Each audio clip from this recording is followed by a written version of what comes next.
আজকে পাহাড়ের নিচে কচু তুলতে যাইতেছি।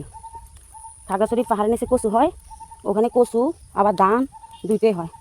সো এখন যেহেতু কাতি মাস চলে গেছে, কাতি মাসে লাস্টে দিয়া এদিকে সাফাইব হ্যাঁ, কাতি মাস চলে গেছে।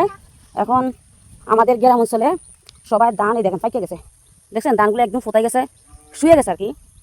যে এই যে কাটতে নিয়ে আসে হালকা, তেমন পুরোপুরি কাটতে নিয়ে হয় না। দেখেন আমাদের এই যে দেখতেছেন, এই যে একটা পাহাড়, এই যে এই পাহাড়, এই পাহাড়ের নিচে এই আমি আপনাকে দেখাই, এই যে ধান খেত, ঠিক আছে, এই পাশে ধান খেত আর এই পাশে দিয়ে ফুসকিনি, কত দেখছেন এই ফুসকিনি। সো আমরা যারা পাহাড়ে থাকি আর যারা পাহাড়ে থাকে না, অনেকে বলে যে আপু পাহাড়ে সাপ থাকে। হ্যাঁ, পাহাড়ের নিচে মানুষ কীভাবে থাকে, যে পাহাড়ের উপরে কি পানি উঠে না? তো আসলে কি জানেন না, পাহাড়ে কোনো পানি উঠে না। পাহাড়ে মনে করেন যে একদম মেন রোড হয়ে গেছে, একদম শহরের মতো। এই যে আমরা দেখেন এই যে পাহাড়, হ্যাঁ ও যে পাহাড়, এই পাহাড় থেকে নিচে এই ফুসকুনি আছে, আবার এই নিচে জমিন আছে। তাইলে আমরা বলেন যে পাহাড়ের উপরে পানি উঠে, হ্যাঁ পাহাড় ভাঙ্গিয়ে পড়ে দেখিয়া এক একজনে এক এক ধরনের কথা। আসলে আমরা পাহাড়ে থাকি তো আমরা জানি যে পাহাড় অঞ্চলে যে আসলে কি পানি উঠে না উঠে। তো আমি যে এখন বললাম যে আমি কচু তুলতে যাইতেছি, আসলে আমি কচু তুলতে যাই না। আমি আমার বাড়ি হচ্ছে 3 নাম্বার, আমি 3 নাম্বার জায়গা কিনছিলাম ওইখান থেকে। আর এখন বর্তমানে যেখানে যে পাহাড়ের কথা বলতেছি, 3 নাম্বারটাও কিন্তু পাহাড়।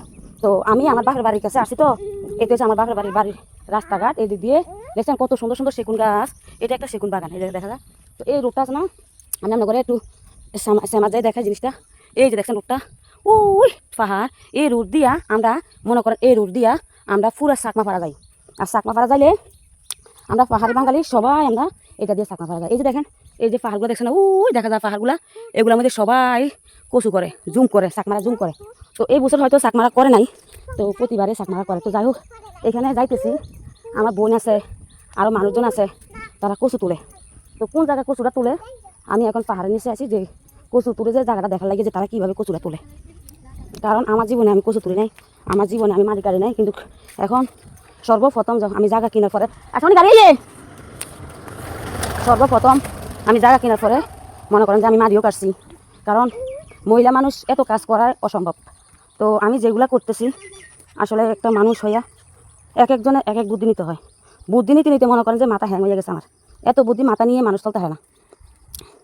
তো সবাই জানেন যে আমি এই বাড়ি করতে আসি, বাড়িতে আবার বোল্ডার দিয়ে মাটি কাটাইছি, তারপরে এখন আবার ইট কাটমু। তো আমরা যারা ইট কাটতাম অবশ্যই আমরা করে দেখাম।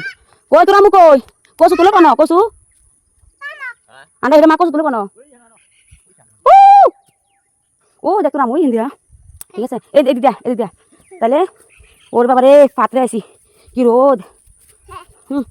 তো আমি ইট যখন কাটমু তখন অবশ্যই ইট কাটার ভিডিও আপনাদেরকে দেবো ইনশাল্লাহ। তো আমি এখন কচু খেতে আসছি, তারা কচু তুলে, আমি আপনাকে দেখাতেছি যে পাহাড়ের মানুষ কীভাবে কচু তোলে। মহিলা পুরুষ সবাই তোলে, কারণ এইটাই তাদের একটা চাকরি।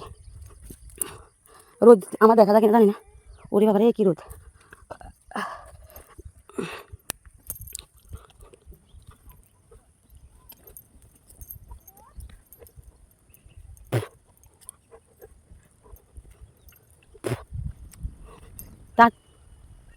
তাড়াতাড়ি আসো নি,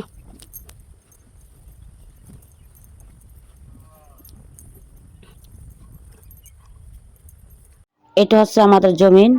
আর এই জমিনে কি সুন্দর সুন্দর কচু ক্ষেত। আমি চলে আসছি কচু খেতে আপনাদেরকে দেখানোর জন্য। এই যে দেখতেছেন এই কচু ক্ষেত, এখানে অনেকে কাজ করে এবং আমার বোনেও কাজ করে।